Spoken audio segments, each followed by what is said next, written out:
سلام، خوش برگشتین. اینجا نقطه است. من ملیم و قراره با هم دیگه یک کتاب خوب دیگر رو ورق بزنیم. از جولی اسمیت. چرا تا حالا کسی اینها رو به من نگفت؟ ما یه روز کوچولو اومده خونمون و قراره که اینجا موندگار بشه. خوش اومدی، خوش اومدی دوست من. خب اینم از دوست جدید من، تقدیم نگاه تک تکتون. اگه میخواین البته قصه که نیست، من سعی کردم خیلی روون و دوستانه و خودمانی با هم دیگه راجبش صحبت بکنیم. اگه میخواین بخشای اولیه کتاب رو ببینید، لطفاً ویدیوهای قبلی رو نگاه بکنید، لایک کنید، سابسکرایب کنید و هر پیشنهادی که داشتین رو با دیده منت میپذیرم و حتما انجامش میدم. اگه کتابی هم دوست داشتید که معرفی کنید که راجبش با هم دیگه حرف بزنیم، حتما برام بنویسیدش. خب من همونطور که گفتم تو ویدیوهای قبلی 30 نکته آماده کردم از این کتاب که تا فکر میکنم نکته 17-18 رو تو ویدیوهای قبلی راجبش حرف زدیم. الان میخوام ویدیو رو ادامه بدم. من ویدیو رو قطع کردم که هم راحت تر بتونیم آپلودش بکنیم، هم شما راحت تر بتونید نگاش بکنید و از حوصلتون هم خارج نشه. پس حالا از بخش 4 و نکته 18 ادامه میدیم. بخش 4 بخش قشنگی مهربانی و تاب‌آوری. توی نکته شماره 18 به ما میگه که شرمندگی اثر نداره، شفقت موثرتره. مثالش چیه؟ شرم‌انگیز نیست، فقط نمیفهمی که نیازت چیه. با خودت مهربون تر باش. برای هر چیزی تو بخش‌های قبلی گفتم که یه کمی کمتر خودمون رو سرزنش بکنیم که اشتباه کردیم و اشتباهمون بزرگ و کوچیک امیدوارم به لطف خدا جبران پذیر باشه و ما این اشتباه رو جبران کنیم. قدم‌های کوچیک که برای خودمون برنامه‌ریزی کردیم و کوچیک انجامش بدیم تا تبدیل به عادت بشه، تا تبدیل به روال بشه، تا آروم آروم زندگیمون سالم بشه و حال بدمون تموم بشه. شرمندگی راجع به اشتباهی که کردیم و تمومش کنیم. بله، من اشتباه کردم. همونطور که تو ویدیو قبلی گفتم، گاهن ممکنه که جبران ناپذیر باشه، ولی خیلی از اشتباه هستن که کوچیکن یا حتی بزرگن ولی ما میتونیم جبرانشون کنیم. نمیتونیم جبرانشون کنیم، از اول شروع میکنیم. درسته که من باید شرمنده باشم، یه سری از کارها رو اشتباه انجام دادم، میتونستم کارهای دیگه رو انجام بدم، ولی من فقط نمیدونستم نیازم چی. من فقط نمیدونستم که راههای بیشتری هم وجود داره و اولین چیزی که به ذهنم رسیده رو انجامش دادم. خود سرزنشگری و شرمندگی کافیه و باز هم تاکید میکنه با خودت مهربون تر باش. نکته شماره 19 پذیرش درونی اعتماد پایدار میسازه. مثل اینکه وقتی خودت رو قبول میکنی کمتر دنبال تایید دیگران میری. قرار نیست هر کاری که من میکنم همه دوست داشته باشن. قرار نیست هر کاری که من میکنم و از نظر من، از نظر شرایط زندگی که من دارم، بهترین راههایی که من دارم، با وجود تمام تلاش هایی که کردم و فکر میکنم که این کار درست ترینه با مشورت دیگران، ولی باز هم مطمئن باش یه سریا هستن میان میگن که نه، تو داری اشتباه میکنی، بدون اینکه شرایط تو رو بسنجن، بدون که تو رو درک بکنن. قرار نیست همش دنبال تایید دیگران باشیم. تو میخوای یه کاری کوچیک انجام بدی، ممکنه تو رو مسخره کنن، کارتو مسخره کنن، فکرتو مسخره کنن، راهتو مسخره کنن، ولی تو اون کار کوچیکو انجام بده و دنبال این نباش که 100 تا آدم تاییدت کنه، 10 تا آدم درست تاییدت کنن، کافیه. شماره بعدی میگه تکرار رفتارهای سالم مسیر عصبی رو قوی میکنه، مثل عادتی برای نوشیدن مداوم آب با تکرار خودکار میشه. همونجوری که گفتم یه میان وعده سالم رو اگه آروم آروم وارد زندگی بکنیم یواش یواش تبدیل به عادت میشه، بعد میشه روتین زندگیمون، بعد دیگه ما اصلا به صورت خودکار اون کار رو انجام میدیم. این نیازی نیستش که به خودمون یادآوری بکنیم یا سخت باشه برامون انجام دادنش، دیگه اون مسیر زندگی میشه. تکرار رفتار سالم یه مسیر درستی رو برای ما میسازه که به صورت خودکار میتونیم انجامش بدیم.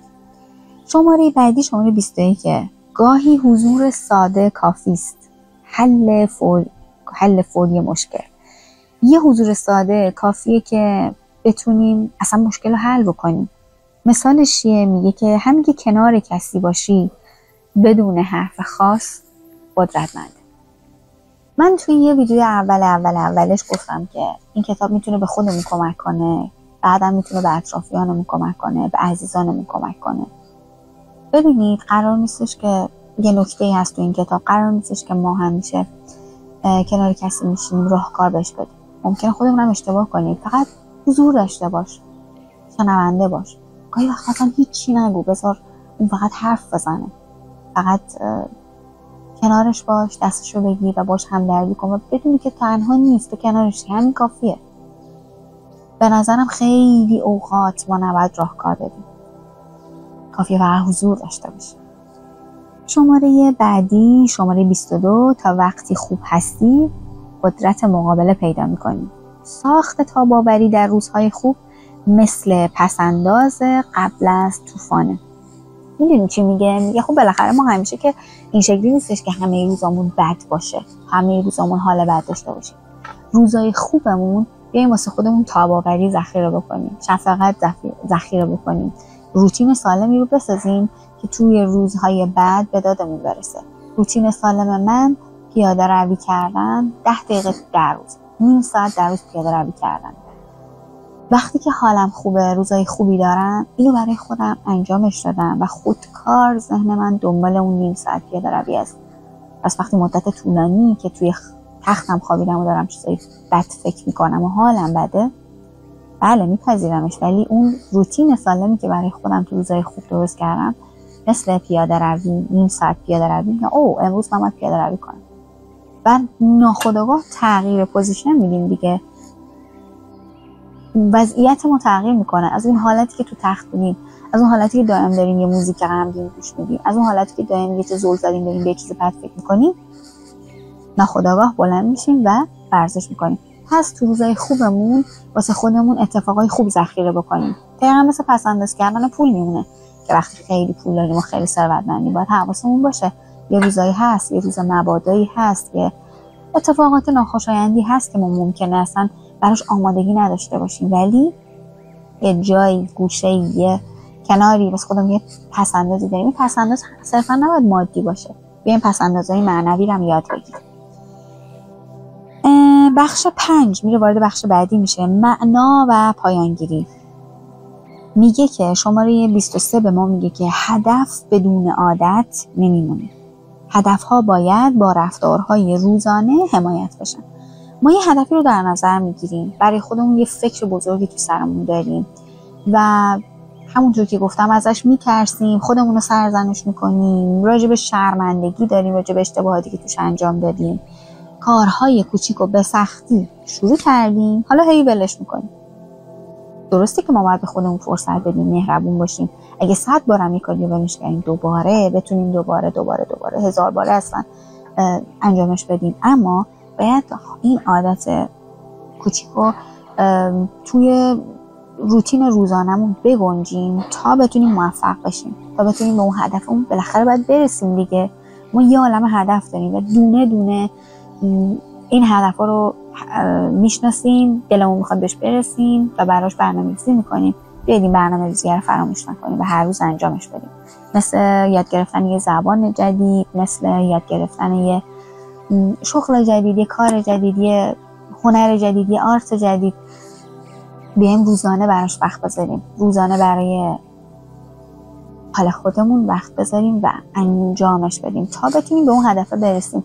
تا ما نتونیم این کارهای کوچیک رو مداومش بکنیم به اون هدف بزرگمون نمیرسیم. بخش بعدی خود مراقبتی و ارتباط. دو سوی یک سکه. وقتی خودتو خوب میشناسی ارتباطاتت هم پررنگ‌تر میشه.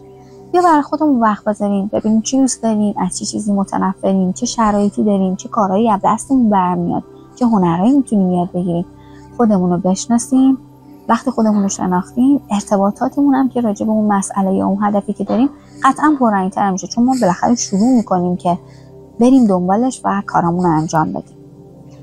شماره بعدی معناداری مهمتر از خوشی لحظه است. دنبال معنا باش، نه یه شادی کوچیک خونه بدوش. درسته که ما برای کارهای بزرگمون، برای تغییر دادن کارهای حال درونیمون، برای رسیدن به هدفهای بزرگمون قراره از کارهای کوچیک شروع بکنیم، ولی ما فقط قراره شروع بکنیم کارهای کوچیک تا به معنای بزرگتری برسیم. جملات قبلی و نکته‌های قبلی راجع به هدف‌های بزرگ ما داره صحبت میکنه. پس اگه قراره به یه هدف بزرگی برسیم، قرار نیست همیشه تا ابد کارهای کوچولو انجام بدیم. ما داریم کارهای کوچیک انجام میدیم تا یه معنای بزرگی بهش برسیم. خوشی‌های زودگذر فقط اسمش روشه دیگه، زودگذره، کوتاهه و اون حال ما رو تا ابد خوب نگه نمیداره ها. کارهای کوچیک انجام میدیم تا به هدف بزرگ برسیم. بعد قسمت بعدی خیلی جالبه. میگه که ریلکس بودن بهتر از اجبار به خوابه. تمرکز بر آرامش، نه خواب. ذهن رو رها میکنه تا استراحت کنه. گاهی وقتا خوابمون نمیبره ولی هی به زور میخوایم که بخوابیم. دارو میگیریم، دمنوش میخوریم. گاهی اوقات که حالمون خوب نیست و ما نمیتونیم بخوابیم، اشکالی نداره. چند ساعت ریلکس کنیم خیلی بهتر از اینه که حتما خودمون رو مجبور کنیم که بخوابیم. چند ساعتی به دور از همه حواشی، به دور از فضای مجازی، به دور از اتفاقایی که حتی به دور از موزیک، توی سکوت ریلکس کنیم به نظرم خوبه و اون شارژ انرژی رو دوباره به ما خواهد. شماره 27 ممنون بودن ذهن رو تغییر میده. مثل سپاسگزاری روزانه حس درونی مثبت‌تری رو ایجاد میکنه. ببین ما راجع به کارهای کوچیک صحبت کردیم، بیا راجع به سپاسگزاری‌های کوچیک هم صحبت کنیم. البته که کوچیک نیستن، حتما هر آنچه که ما در زندگیمون داریم نعمت‌های بزرگی هستن که خدا من به ما داده برای ادامه و ما یادمون میره که باید برای این سپاسگزار باشیم. نعمت‌های کوچیکی که خیلی‌ها که تو زندگی ما هستن خیلی حسرتشون حالا دارن و واقعا در دسترسشون نیست.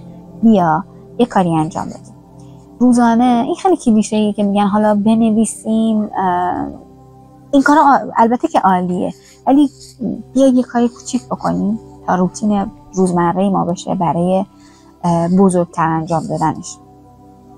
روزانه چند دقیقه رو در نظر بگیریم مثل سپاسگزاری از چیزهایی که داریم، مثل یادآوری از چیزهایی که داریم و به سختی بهش رسیم. یادمون نره که ما یه مسیر طولانی رو گذراندیم تا اومدیم به اینجایی که الان هستیم وایسادیم. اگر کمه، اگر کاستی داره، اگر اشتباه داشته، به هر حال ما الان اینجای زندگی ایستادیم و ممکنه یادمون رفته باشه که سالها پیش همینا رو می‌خواستیم. شماره 28 که داریم به اواخرش نزدیک میشیم. پایداری در ارتباط، تحکیم روابط. مثالش چیه؟ وقتی رابطه‌ای دچار شکاف میشه، تلاش مداوم برای ترمیم نتایج قدرتمندی. ببین یه رابطه هایی رو داریم ما که اصلا درست شدنی نیست، سمیه، اشتباهه، من با اونا راجع به اونا صحبت نمی کنم. اما یه سری ارتباطاتی داریم که اون آدم برای ما ارزشمنده یا اون رابطه برای ما رابطه ارزشمندیه، رابطه سودآوریه، نه صرفا به لحاظ مالی، رابطه سودآور معنویه، سودآور عاطفیه و یه رابطه اصلا ملزمه، ما بهش احتیاج داریم. همونطور که گفتم روابطی که باید کنار بذارید و بذارید یه بخش دیگه‌ای و اونا رو کنار بذارید، اصلا ارزش نداره که بخواید برش تلاش کنید. اما اگر رابطه‌ای می‌دونید براتون ارزشمنده، اون آدم ارزش شما رو درک میکنه، ولی خب رابطه ما دچار مشکلاتیه، بیا براش تلاش کنیم از اقدامات کوچیک که رابطه‌مون رو بهترش بکنیم. شماره 29 رشد یه مسیر بیپایانه، مثل کتاب، مثل فضای مجازی، مثل اطلاعاتی که از بزرگتران میگیریم، مثل رابطه هایی که توی پیرامون اطرافمون داریم. فقط به ما ابزار رو میده برای اینکه به یه هدف برسیم. اگه به یه هدف خاصی رسیدیم، اینا فقط ابزارن. قرار نیستش که ما تمومش بکنیم و بگیم اوکی من این کتابو خوندم فلان مشکلم حل شد، یا یه بخشی از اتفاقاتی که تو زندگیم قرار بود حل بشه و من نمیتونستم حلش کنم حل کنم و تمام. نه، ما تا آخرین لحظه زندگیمون به رشد احتیاج داریم و باید ادامه بدیم. و نکته شماره 30، این ابزارها مهارت‌های زندگی هستند، نه تخصص درمان. مثال، ابزارهایی که در کتاب هست در واقع همونایی که در جلسات روان درمانی آموزش داده میشه، اما ساده و روون برای همه است و در دسترس همه قرار گرفته. میگه که این کتابی که جولی اسمیت میگه این کتابی که من در اختیار شما گذاشتم همون چیزایی که روان درمانگرها قراره توی جلسات زیاد به شما بگن. البته که متفاوته و ما حتما وقتی جایی به کمک و مشاوره احتیاج داریم باید اقدام کنیم براش، اما این هم یک ابزار خوبیه و به ما کمک میکنه که قدم‌های بهتری رو برداریم. من بهتون پیشنهاد میکنم خودتون این کتاب رو حتما بخونید. این 30 تا نکته رو من براتون گفتم که مشتاق‌تر بشید که این کتاب رو بخونید. باور کنید این کتاب پر از نکته است، پر از اتفاقای خوبه که به ما کمک میکنه تا مسیر بهتری رو ادامه بدیم برای رشدمون. خیلی گسترده تره. من 30 تا نکته رو خیلی کلی براتون جدا کردم که یه کمی با هم دیگه صحبت بکنیم و از این اتفاقای روزمره‌ای که تو زندگیمون هست بتونیم قدرتمندتر عبور بکنیم. ببین تمام حرف این کتاب، من که این کتاب رو خودم خوندم و این 30 تا نکته رو که البته با کمک هوش مصنوعی جدا کردم، ولی وقتی این کتاب رو میخونین خیلی قشنگتره، خیلی بیشتر بهتون کمک میکنه، چون خیلی جزئی تر داره راجع به مسائل صحبت میکنه.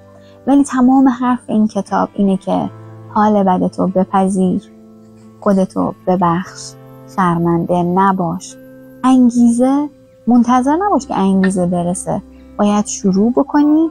انگیزه تو مسیر به تو یعنی به تو ملحق میشه. ما یه کاری رو خیلی دوست داریم انجامش بدیم، هیچ کاری هم براش نمی کنیم، فقط تو ذهنمون فکر میکنیم، به اشتباهاتمون فکر میکنیم، ازش میترسیم، اجتناب میکنیم، دوری میکنیم و همه اینا حال ما رو بدتر میکنه. این کتاب نکته های زیادی رو راجع به این که شروع کنیم، ببخشیم خودمون رو، نترسیم و یه روتین سالم درست بکنیم برای گذر کردن از حال بد زندگیمون. بپذیریم اول از همه پذیرش همه اشتباهات و حتی راههای سختی که پیش روی ما هست، بپذیریمش، از کارهای کوچیک شروع بکنیم، به خودمون انگیزه بدیم و ادامه بدیم. امیدوارم که این ویدیو رو هم دوست داشته باشین. تا ویدیوهای بعدی میبوسمتون و کتاب بعدی. این کتاب تموم شد، کتاب چرا تا حالا اینو کسی به من نگفته بود از جولی اسمیت. یه پرانتز دیگه باز کنم قبل از خداحافظی. قرار نیست ما همیشه قوی باشیم، قرار نیست ما همیشه بخندیم و ما بی‌نقص باشیم. قرار ما زندگی کنیم با همه اشتباهاتمون، ترسامون، خجالتامون، زندگی کنیم. میبوسمتون. خدا